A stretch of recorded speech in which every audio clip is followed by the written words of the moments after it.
Tonight on Frontline. The job of a reporter is to be the curmudgeon who raises questions that nobody else wants to raise. That's what the best reporters try to do. Once upon a time, they were thought of as heroes. But today, the entire news industry is in crisis. The public has a terrific disdain for the press. We have a press that is at war with an administration while our country is at war against merciless enemies. For 30 or more years, there had been an assumption about the government and the press, and suddenly in the last couple of years, that's changed. In a 4-part special series, Frontline reporter Lowell Bergman looks at the challenges facing journalists today. Would you go to jail to protect your sources? Absolutely. The war between the White House and the press. The President of the United States saying, if you publish this story, you will have blood on your hands. The explosion of new and emerging media. Ever feel like the 6 o'clock news just ain't cutting it for you? You don't see anybody between 20 and 30 getting their news from the evening news. You see them getting it online. And the economic realities of today's news business.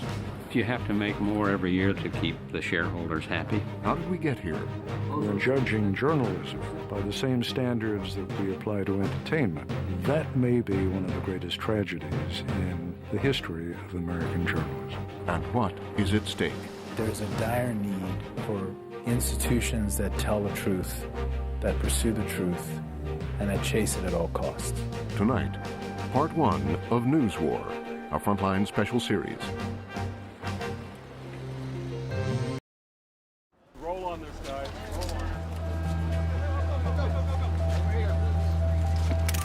On July 6, 2005, outside the D.C. Federal District Court, a media swarm gathered.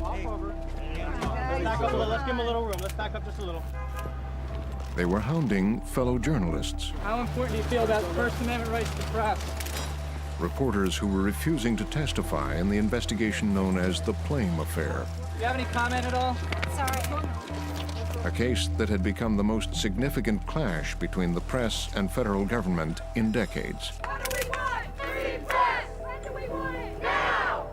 This case did damage, I think, to the First Amendment. I think it did damage to the individual careers of a number of reporters.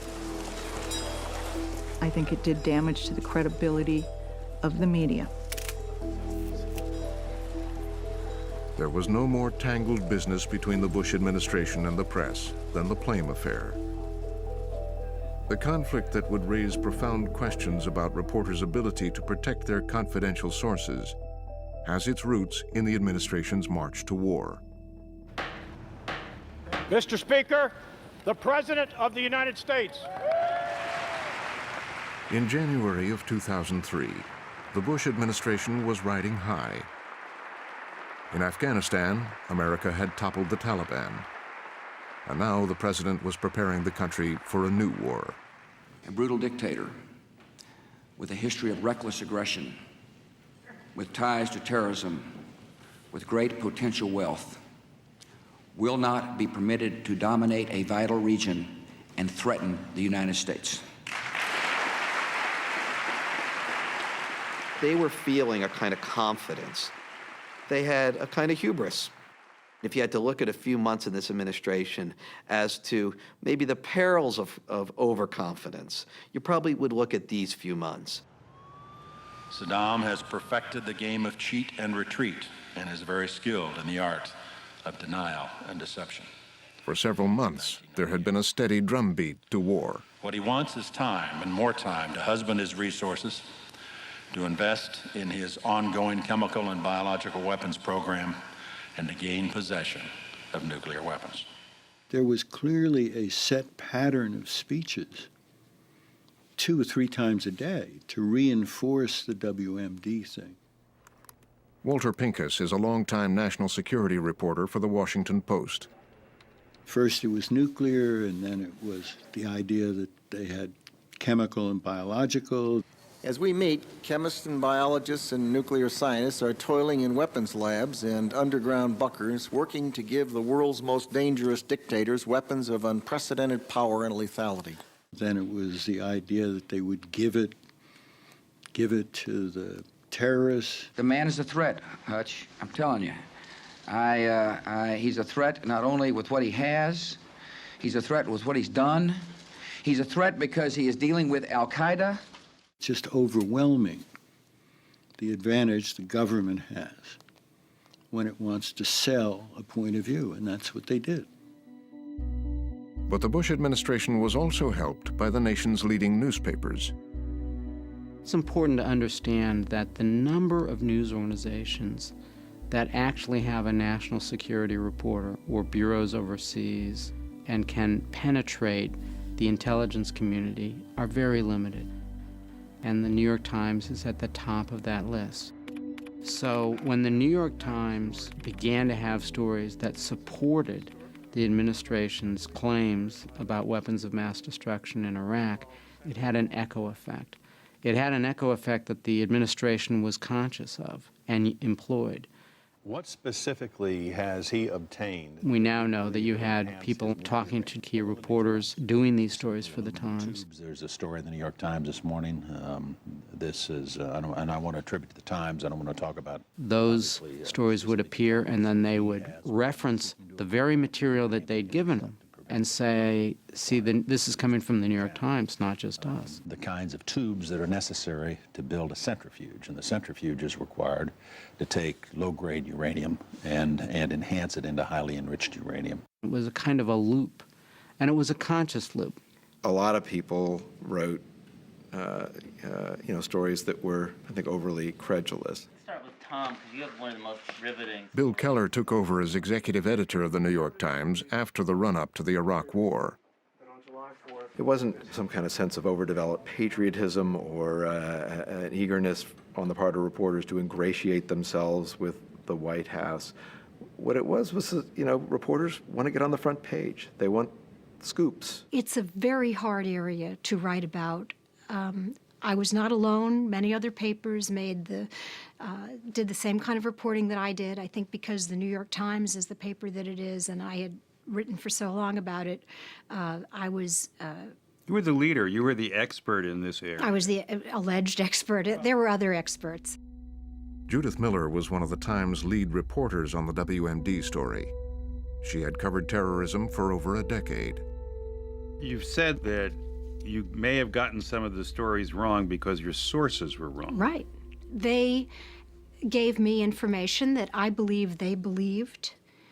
It was information that was given to the president. The national intelligence estimate went to the president. Well, if the president was being given this information, it was the official intelligence assessment of the United States government and the intelligence community.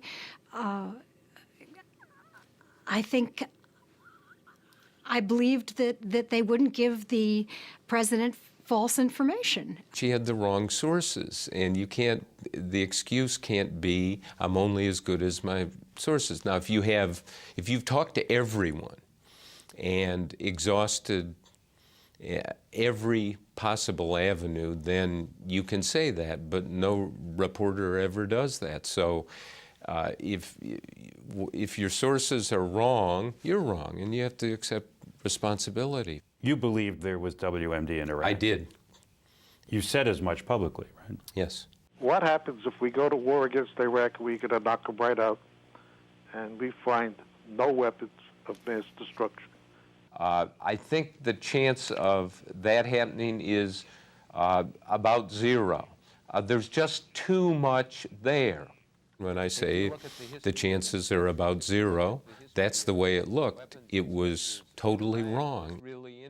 I think I dropped the ball here. I should have pushed much, much harder. Harder on the skepticism about the reality of WMD. Yes. In other words, said, hey, look, the evidence is not as strong as they are claiming.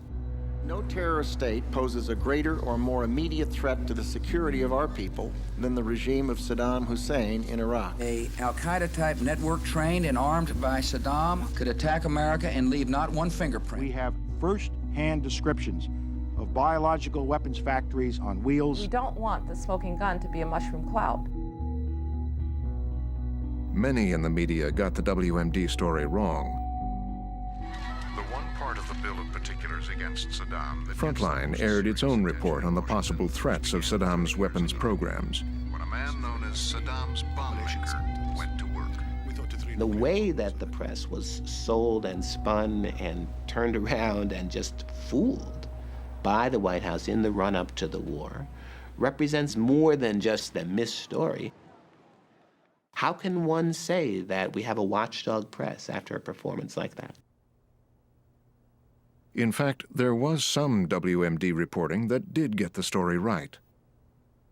What we were doing was following reporting, and good, solid reporting was telling us one thing, and that's what we wrote. Clark Hoyt was Knight Ridder's Washington editor during the run-up to the war in Iraq. What we were hearing from very good sources was really nothing has changed with Iraq. But as they continued their skeptical reporting, Hoyt says they began to feel heat from the government. Someone in the Defense Department called our reporter a communistic Bolshevik. Others said, you know, all you guys have in this town is your reputation and your credibility, and we're going to get you. We're going to get that.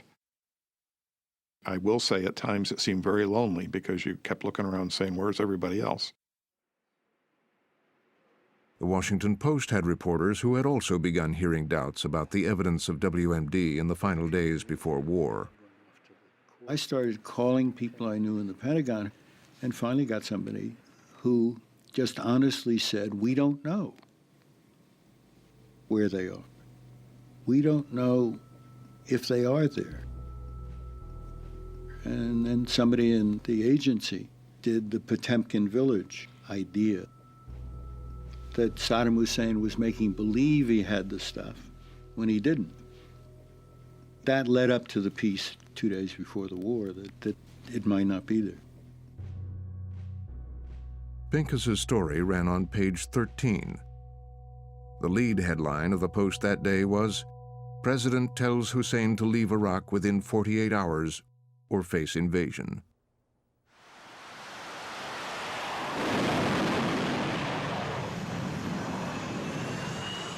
By the beginning of May 2003, Baghdad had fallen.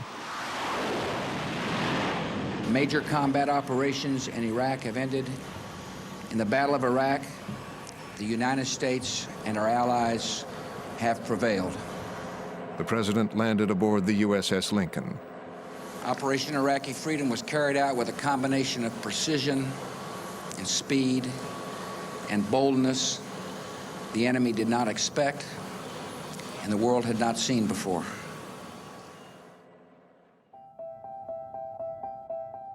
The Pentagon announced the dispatch of a 1,300-member search team of senior officers in Iraq are puzzled. These could have been either taken and buried, they could have been transported, or they could have been destroyed. Enough already. Where are the weapons of mass destruction? By the summer of 2003, the news media were raising questions about Saddam's WMD. 17 U.S. troops have been killed in ambushes in Iraq since President Bush declared... The news about the war grew more violent by the day. Would the American people have been so supportive of going to war absent the weapons of mass destruction argument? You believe that the administration oversold the weapons of mass destruction problem? And in the middle of that summer, a new critic emerged. In an op-ed in the New York Times, a former ambassador raised doubts about a claim made by the president. The British government has learned that Saddam Hussein recently sought significant quantities of uranium from Africa. When you heard the remarks of the president in his State of the Union address, were you listening to it when it was? I was, yes. What was your reaction when you heard those remarks live? I assumed that the country to which the president was referring was not Niger. Joseph Wilson wrote that the vice president's office had raised questions about this alleged Niger uranium deal, and that the CIA had asked him to look into it. He said that he found no evidence of a deal. A misstatement of fundamental fact which supported the justification for the invasion of a sovereign nation was in the President's State of the Union address. This administration failed to correct the record. Wilson decided to correct the record himself. First, he agreed to talk confidentially to two reporters. I had not wanted my name used in this.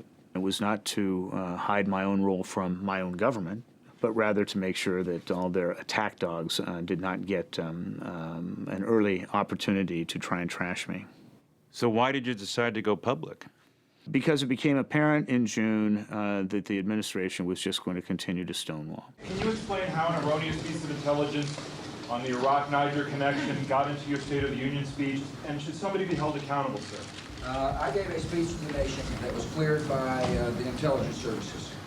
5 days after Wilson's op-ed, the CIA took responsibility for not removing the faulty claim from Bush's speech. But, sir, how did it get into your speech that was erroneous?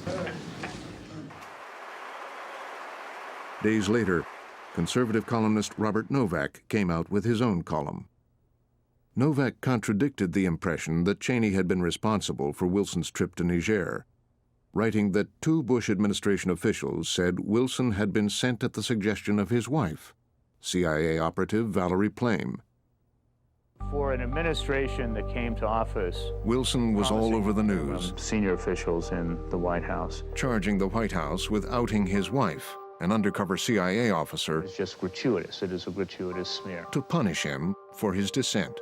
So this was hardball politics, basically. It's something they're well known for, absolutely. Wilson suspects the leak was deliberate, a reprisal for his challenge of The story played as a potentially devastating scandal for the White House, The Bush White House is facing a potential criminal investigation. revealing Plame's identity to the press may have been a violation of the law. The prosecutors and agents who are and will be handling this investigation are career professionals The Justice Department was called on to open a leak investigation. matters involving sensitive national security information. Your office got the referral in the Valerie Plame case. Yes. The FBI runs leak investigations when those leaks involve classified information. How do you conduct these investigations? I mean, we read about them in the paper, but we have no idea actually what goes on. Well, first of all, you have a victim agency, the owner of the information, those who classified it. What they have to do is file a report which consists of 11 questions. And those questions go from, was the material properly classified? Was the information that was leaked accurate compared to what the actual classified information is? The information has to be accurate? Yes. So when the government announces a leak investigation and it comes to your office, it's confirming that the report in the newspaper, for example, or on television was true? Yes. Indirectly, yes. That's one way to fact check. Yes. Behind the showdown is an investigation into whether someone in the White House illegally leaked the name of a critic of the Iraq War claims the leak came as payback. Libby and Karl Rove have been identified by other reporters as discussing the case. The question was who had leaked to Novak, and suspicions reached the highest levels of the White House. Was it Karl Rove? The Vice President's Chief of Staff, Louis Scooter Libby? Cheney himself? Listen, I know of nobody, I don't know of anybody in my administration who leaked classified information. If somebody did leak classified information, I'd like to know it, and we'll take the appropriate action. Quickly dubbed Plamegate, the Plame affair became a media spectacle. The Bush White House is so secretive and hidden that people thought, oh, this is going to be the issue that will pry it open. People have written that there were the echoes of Watergate. Mr. President, on another issue, the CIA Leakgate, what do you say to critics of the administration who say that this administration retaliates against naysayers? No, well, first of all, I'm glad you brought that question. The real issue in the summer of 2003 was we'd been in Iraq for 3 or 4 months and hadn't found any weapons of mass destruction. That was the real story. Two things I think the administration hyped. One was the connection to al-Qaeda, and two, their absolute certainty that they had some sense that they knew where these weapons were. That was just pulsing in the background of all of this. Now I see the Justice Department is now starting to investigate. Now, isn't that a sweetheart deal? Attorney General John Ashcroft, appointed by this president, investigating the president. In Congress, Democrats demanded a special prosecutor take over the case. This investigation as independent from the political appointees in the Justice Department as possible. And some in the media agreed. The New York Times editorialized for a special counsel. Yes. And eventually, Attorney General Ashcroft stepped aside. Yes. It's kind of ironic. Be careful what you wish for. Be careful what you editorialize for. This is who they got. Known as a tough, nonpartisan career prosecutor, Patrick Fitzgerald was appointed to take over the investigation. As he looked for the leaker, Fitzgerald decided the only way he could determine if a crime had been committed was to get the testimony of the journalists involved. It had turned out that Novak wasn't the only one who had been given the information about Plame. It is clear that at least 4 of us were talked to in the same way. After Joe Wilson's column in the Times and his interview in the Post, which got buried in the back of the paper, at least 4 of us were given roughly the same story. The wife arranged for the trip, to undermine the trip. And that doesn't happen ad hoc. So I think there was a plan to do that. A conspiracy to manipulate the press. Or, as I put it, it's damage control. They're not the first administration to do it. I don't think they violated the law, but they gave an opening to people to make that allegation. Among those contacted by Fitzgerald was Time magazine's Matthew Cooper. Cooper had reported on the magazine's website that government officials had told him that Valerie Plame was a CIA official. His primary source, Cooper's bosses knew, was Karl Rove. The conversations that Matt Cooper was having about Valerie Plame's identity did not strike me as out of the ordinary. I was, frankly, trying to figure out why a special counsel was needed, what the law was that was broken, why a grand jury was called, and why we were being subpoenaed. Because you just thought this is the way things go and this is how you report in Washington? Not only in Washington. Leaks and use of anonymous sources is very much in the fabric of American journalism today. The places where it's most obvious are in Washington and Hollywood, on Wall Street, and in sports. It's important in understanding the Plame case to understand how anonymous sourcing has changed over the last generation. During Watergate and before that, confidentiality was a tool that journalists would offer to reluctant sources to coax them to come forward. That has shifted to the point where confidentiality and anonymity are conditions that the source often imposes on the journalist. To the public, the whistleblower who is deep throat reluctantly guiding an investigative reporter is very different than a high-ranking administration official lunching in an elegant Washington hotel, spinning a reporter with the protection of confidentiality. That's the powerful trying to get their message out to other elites through elite media. And that's what occurred in the Plame case. Among the powerful now in the sights of the investigation was Scooter Libby. Fitzgerald subpoenaed the New York Times' Judith Miller, having learned that Libby had spoken to her. And Miller refused to cooperate.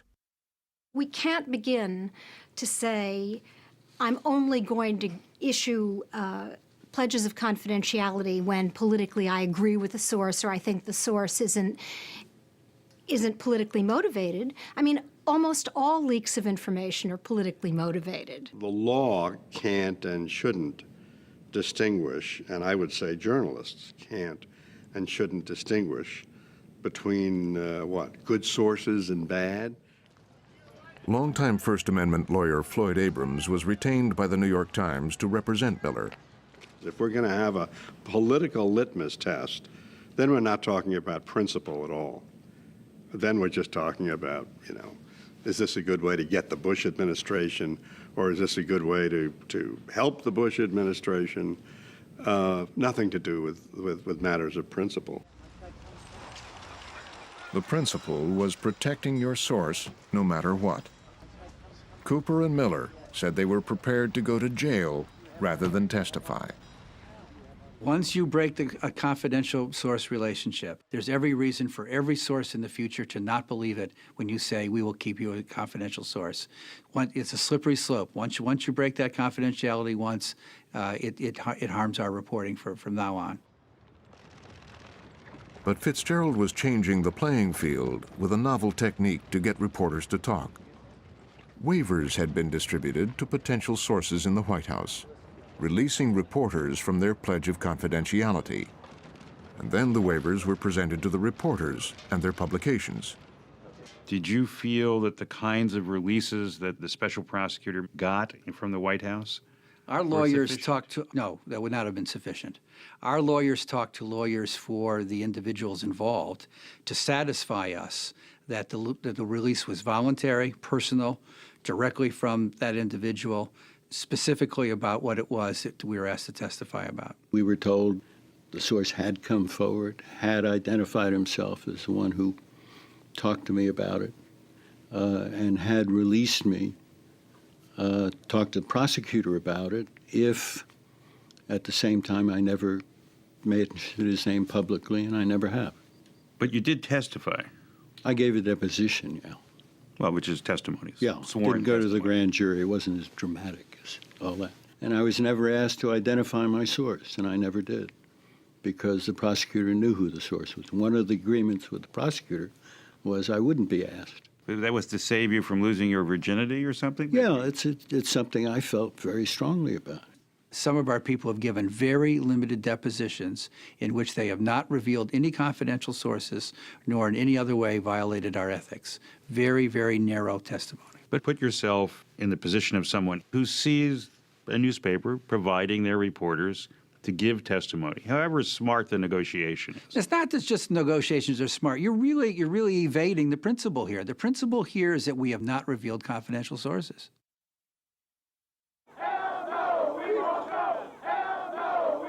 The battle over confidential sources is an old one. It came to a head during another era when the government and the press were at war. In the pro and con over the riots, one thing was certain: major social reforms were needed. In California, a young reporter would find himself in the middle of this war. I went to California in the fall of 1968, and really my primary job, almost my entire job for that period as national correspondent with the New York Times, was to cover the Black Panther parties. There was genuine concern in America that Black Americans were headed towards some kind of violent confrontation with government. And then came this group of very young people in their militaristic uniforms, black berets, black leather jackets. But most of all, they were embracing the gun. My job was my editors wanted me to get on the inside, tell us where they're going, what does this mean? There is little hope of avoiding open armed war in the streets of California and of preventing it from sweeping across this nation. The Black Panthers posed a real threat. In their time, they were as serious as terrorist groups would be today. And that was the law enforcement view. That was the fact. There were different members of the Black Panthers that were tried for various crimes, convicted of various crimes. They were one of the many subjects of concern at the time. Concerned about the Black Panthers' activities, the FBI turned to Earl Caldwell. The FBI called me and asked if I would have regular meetings, informally, with agents. They said, we know that you're over there all the time and you're seeing what's happening and you're all around with them, and we'd like you to tell us what's going on, sort of be our eyes and ears on the inside. And I told them, of course I couldn't do that. I can't even have this conversation with you. Eventually, the FBI told Caldwell that he might have information about a possible crime. The FBI said that the Panthers had made a threat to the president. I did have the quotes about that in my story. The Panthers were saying, we recognize the government as being oppressive, and we have our duty, obligation to bear arms against the government. But Caldwell refused to cooperate with the FBI. They persisted in it. And then one day they said, tell Earl Caldwell we're not playing with him. He doesn't want to talk to us. He can tell it in court. This was like on a Friday. On a Monday, they came back with a subpoena. Caldwell fought the subpoena up to the Ninth Circuit Court of Appeals. My lawyer argued that you're going to destroy this reporter. He talked about how reporters could bring back an answer and tell America about these questions that were so large at that time. He argued that the First Amendment, this is precisely what it protects, not just information, but the process. We want a unanimous decision from the United States Court of Appeals. The government appealed the decision to the Supreme Court, where Caldwell's case was joined by 2 others, and the case became famous, commonly referred to as Brandsburg. We talk about the Brandsburg case, but to me, it's not the Brandsburg case, it's my case. It's the Caldwell case, but anyway. At the time, James Goodale was general counsel for the New York Times. This case became a case of the press standing up to the government. We're the press, we're over here, this information is ours. You're over there, the government, and the twain shall never meet. The press is not an arm of law enforcement. Sure, the press can't be the arm of law enforcement because if it is, there's no ability for the public, for which the press is a surrogate, to criticize the government and look into what the government's done wrong. I don't begrudge them from standing on that principle, but I think that there's on the other side another principle that is equally important, which is if there is criminal conduct out there that you or I or anybody else knows about, you darn well ought to get that information to the people who are in charge of law enforcement. William Bradford Reynolds was a government lawyer who argued against the reporters before the Supreme Court in Brandsburg. The reporter's mantra is it's the public's right to know. I think that the public has a right to know. I also believe that if the reporter knows the identity of somebody who's committed a crime, the public has a right to know that just as much. The court also ruled today that newsmen are not immune from being summoned before a grand jury and being forced to answer questions. In a 5-4 decision, the Supreme Court ruled against the reporters. Brandsburg answered the question, is there a constitutional protection here for reporters? And it said, no, there is not. There is no testimonial privilege that is available to the reporters that protects them from testifying any more than there is one that would protect me as a private citizen from testifying. I just wasn't going to buy that argument. What do you mean you weren't going to buy the argument? Well, it's called the Supreme Court for a reason. I know, but there's always a way. I could not, as a practical matter, go back to my pals in the newsroom and say, I can't protect you because the Supreme Court has taken all your protection. You can't do that. So I sent my family away, locked myself into a room in my apartment. The air conditioning was turned off, and I sweated out 5 pounds and a theory how the Brandsburg case actually created a reporter's privilege for reporters, even though it seemed to have done the exact opposite.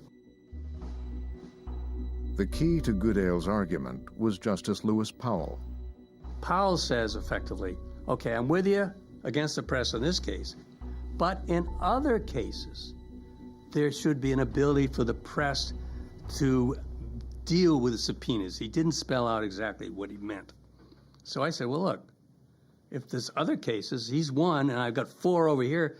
Last time I knew that made 5. That's more than the 4 that voted against me. So if I get another case that is perhaps a little different than Caldwell's case, I will argue that those 5 votes create a reporter's privilege. The Times intends to continue fighting for its reporters' right to keep their sources confidential, fighting both in the courts and through state or federal legislation. Our theory was go back and fight this thing out state by state by state by state until we end up with enough body of law so there's protection for reporters. As Goodale set to work, it was a heady time for reporters. The Watergate reporting had helped take down a president, and the value of anonymous sources was never more clear. It would have been totally impossible to have done the Watergate reporting and identified our sources. Weren't you subpoenaed during Watergate? Yes. For your sources? Yes. There was a suit brought for the purpose of getting to us, among other things. And so we were subpoenaed. And the strategy had been gone over with the lawyers. Our notes, my notes, were transferred to the custody of Katharine Graham, the publisher of the Washington Post. We call that the grandmother defense, because if we suddenly gave all our documents to a woman who was in her 60s then, you know, instead of Bernstein and Woodward, Katharine Graham is a whole lot better possessor and a lot more important witness. As Bradley said, wouldn't that be something? Every photographer in town would be down at the courthouse to look at our girl going off to the slam. And Mrs. Graham was ready to go to jail because she understood the principle. The principle is this. The government has all kinds of ways to get information. It can eavesdrop. It can wiretap legally. It can offer immunity to criminals in order to get them to testify. What is the essential route to get information by the press? And that is to offer confidentiality. So when people say, well, nobody should be above the law, spouses are above the law. They don't have to give testimony against their spouse. Lawyers don't have to. Why? Because there is a social, judicial benefit to having confidence imbued in certain relationships. Hi, I'm Bob Woodward of the Washington Post. Yes, what is it? By the mid-1970s, journalists played as heroes in the popular imagination. You tell me what you know, and I'll confirm. What you had was a sea change in historical and social terms in terms of the news media. People often think that judges are born in robes and they issue their decisions as if from, like Moses coming down from the Ten Commandments, but they don't. Judges operate in a historical and a social context. And the judges all across the country were very much affected by Watergate. And James Goodale was finding new success in his legal battle. We came up with this idea that we, the reporters, should have a privilege, namely the reporter's privilege, not to cough up this information every time the government wanted it. Across the country, reporters went to jail to protect their sources. And over the next decade, many states passed legislation and lower courts ruled to protect journalists. Today, 49 states recognize some degree of a reporter's privilege. Some very creative media lawyers led by Jim Goodale were able to convince many judges, and we had a certain level of success over the years in getting subpoenas knocked out in civil cases and in criminal trials. Though there's never been a federal law establishing a reporter's privilege, the Justice Department uses a set of guidelines in its decision to subpoena journalists. The guidelines are very clear. A media subpoena should only be sought when all other avenues of investigation have been foreclosed, and only in exigent circumstances. And exigent circumstances were explained to me to be grave national security matters. Emergencies. Yeah, emergencies. Life and death. Life and death. Good afternoon, this is the 2-minute warning. Mark Corallo was working in Attorney General John Ashcroft's Justice Department when the Plame investigation began. Though Ashcroft was never asked to subpoena any reporters in the case, Corallo says it's unlikely that he would have. He says he never saw Ashcroft approve a subpoena of a reporter for confidential sources in the time he worked there. We were committed to not issuing one of these subpoenas. For the liberals out there watching, Attorney General Ashcroft always said no? Attorney General Ashcroft always said no. Do not subpoena the journalists. Correct. But in the Plame case, Patrick Fitzgerald was determined to get reporters to cooperate. He had worked out deals to get 4 reporters to testify. Matthew Cooper and Judith Miller had refused. And the reporters had another problem. Just as the Plame affair had begun, in an unrelated case, a federal judge in Chicago had dropped a bombshell. Judge Richard Posner, who is a very influential judge, said, I just wanted to be clear that I've reread the Brandsburg case. And all you judges out there who have been saying for the last 30 years that Brandsburg provides some sort of privilege are wrong. There is no privilege in Brandsburg, period. He caused a lot of trouble because He said, look, there's another way to look at it other than what all these lawyers have done.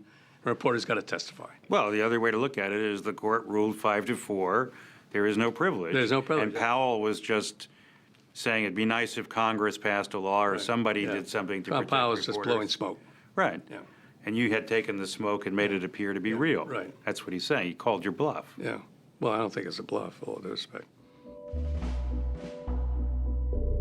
Bluff or no bluff, Cooper and Miller were forcing the question.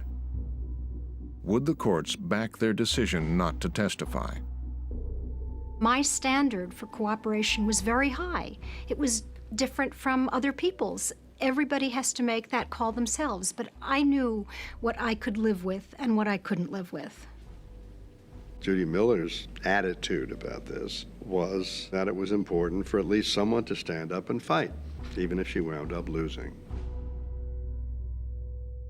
The reporters did lose. The Supreme Court refused to hear the case, and the final word was left with the lower court. The appellate court in that case spoke directly, spoke very, very clearly, and said Brandsburg stands. That's what they said. There's no ambiguity at all, that there is no protection, the Court of Appeals in Washington said, for journalists in situations in which a grand jury seeks information in good faith from a journalist, period. Is it possible that given the bad facts in this case, and given the decision to, in a sense, fight this on principle, that in the end what you did was make bad law? It's possible. It's possible. You got the appellate court to reaffirm Brandsburg, which Goodale and your friend Goodale and allies have been trying to avoid a decision like that for decades. Yeah. It just seems to me that there are some fights which have to be fought, and sometimes they have to be fought even if chances of winning are slight. On July 6, 2005, Matthew Cooper headed into the D.C. District Court, where he would agree to testify. What do we want? Free press! When do we want it? Now! Pearlstein and Time magazine had given Fitzgerald Cooper's notes. Your reporter, Matt Cooper, he wasn't happy with your giving up his notes. He disagreed with me. He wished that I hadn't done so. He viewed his conversation with Rove as a confidential exchange that ought to be protected. He disagreed with me about it. And I think he would have been prepared to go to jail himself. It is a sad time when two journalists who are simply doing their jobs and trying to keep confidences and report important stories face the prospect of going to prison for keeping those confidences. It's the most difficult decision I've had to make in more than 3 decades in journalism, and I say that with the understanding that lots of people whom I respect and admire would disagree with me. Disgraceful. Absolutely disgraceful. I've talked about this with Norman. We have a civilized disagreement. Norman Pearlstein is in a very difficult political position in real life because he has to go to his board of directors who are not First Amendment nicks and maybe not even media people who know a lot about media and tell them that he's going to go in civil contempt. I think as a practical matter that is very difficult for him. As usual with Jim, a little learning is a dangerous thing. I never went to the board. I made the decision on my own in my capacity as editor-in-chief of Time, Inc. In this particular case involving a grand jury, involving a question of national security, involving White House officials who were not traditional whistleblowers, but if anything were trying to undermine a whistleblower, and a situation where the name of the source was in our email and available to several dozen people within Time, Inc., it seemed to me that as an institution we had no choice but to turn over our notes in this case. Because the New York Times had not been in possession of Miller's notes, the government did not pursue a subpoena against the Times. Competent justice will prevail on this one. The decision to cooperate or not was up to Miller, and the paper stood by her. Good luck, good luck. Thank you. Go get him. The underlying principle that we try to protect our sources, including against subpoenas before grand juries, is a good principle, but it's a very, very hard one to explain to the general public, given both the problematic nature of the reporter and the problematic nature of the leak. I think everybody wished that it was a cleaner case. But do you ever really get to choose? No, which is why we ended up, fighting this one as best we could. When Miller refused to testify, she was shackled and taken out the rear of the courtroom into a waiting police van, where she was driven to the Alexandria Detention Center in Virginia.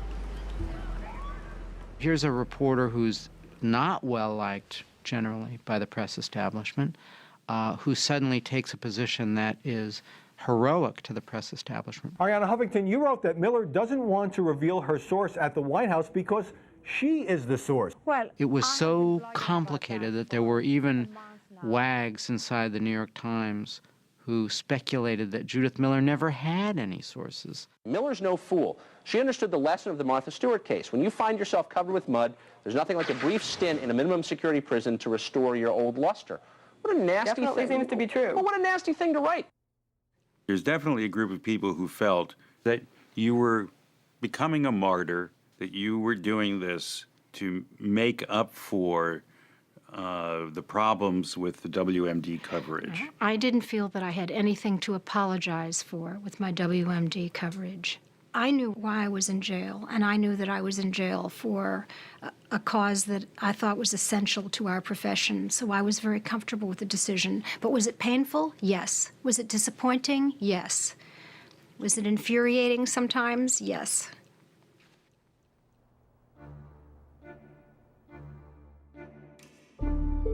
On September 29, 2005, after 85 days in jail, Judith Miller finally made a deal to provide limited testimony and was freed.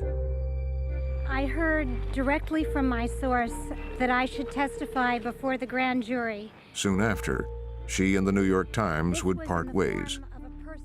When we finally ended up relenting and Judy ended up testifying, I felt like we may have been a little too quick to charge out on the limb and kind of vociferously defend the principle. I mean, there's part of me that wonders whether we might have gotten a deal at the beginning comparable to the one that we got at the end. Sounds like something you regretted, the whole situation. Well, there's certainly aspects of it I regret. The principle is the principle, and I would rather work at a place that stands up for that principle than one that doesn't. In July 2003, the fact that Valerie Wilson was a CIA officer was classified. Not only was it classified, but it was not widely known outside the Intelligence Committee.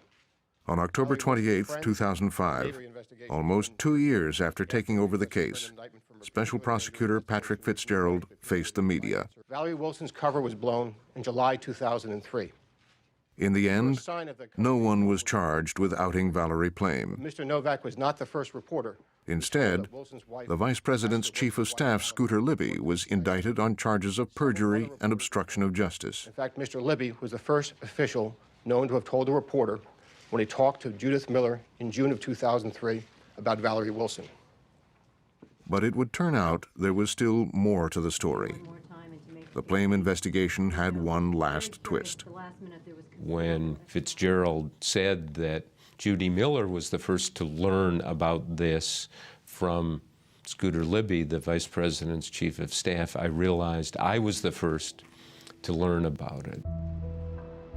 Woodward's leaker was also the primary source for Novak's column, the administration official who blew Plame's cover in the first place. Novak wrote he learned of it from somebody who was not a partisan gunslinger. It was an offhand remark. That's exactly the way I learned it. The leak had not come from Bush's inner circle, but from a dissenter who had questioned the administration's march to war, then Deputy Secretary of State Richard Armitage. It was a classic case of doing a long interview and Armitage gossiping at the end. There was a lot of energy and airtime and ink spent over something that really didn't amount to a violation of the law. There's no echo of Watergate. Jury selection got underway today in the criminal trial of Scooter Libby. Jurors were shown the Cheney talking points, which... With the Libby trial back in the news, details are emerging about the extent to which the vice president's office directed the effort to discredit Joseph Wilson. The vice president and Scooter Libby were discussing the Wilsons almost every day for 2 weeks. What are we to make of Joe Wilson and his complaint that the government of the United States retaliated against him? Do you believe that the White House was out to get him? Yeah, and guess what, Joe Wilson? Move over. The White House is out to get a lot of people, and every White House is. It's part of the tug of war of policy that you try to advance your interests and undermine your opponents. If you're going to start criminalizing those kind of leaks, which is what the nation's capital is based on, you're going to be throwing an awful lot of reporters in jail and maybe an awful lot of government officials. The British government has learned that Saddam Hussein recently sought... What started as a campaign to spin the press on the road to war For a fact that there are weapons there. became a muddled story about official leaks, political hardball, and questions about a cover-up at the highest level of the White House. But in the end, the lasting effect of what was called Plamegate may be what it means for the institution of the press. I think the Bush administration saw that a top reporter for the #1 newspaper in this country could go to jail for weeks and nothing would happen, in essence. And I think that emboldened them to go after the press in other cases, as they have, threaten other reporters with jail, as they have, because they saw this as a green light. They saw this, that they could get away with it. And now it's Katie bar the door. Next time on Frontline, the battle continues. So you're ready to go to prison? Well, ready is perhaps not the appropriate word. For 30 or more years, there had been a certain assumption about the government and the press. And suddenly, in the last couple of years, that's changed. How did you first find out that the FBI was interested in what you may have shot? Government secrets exposed.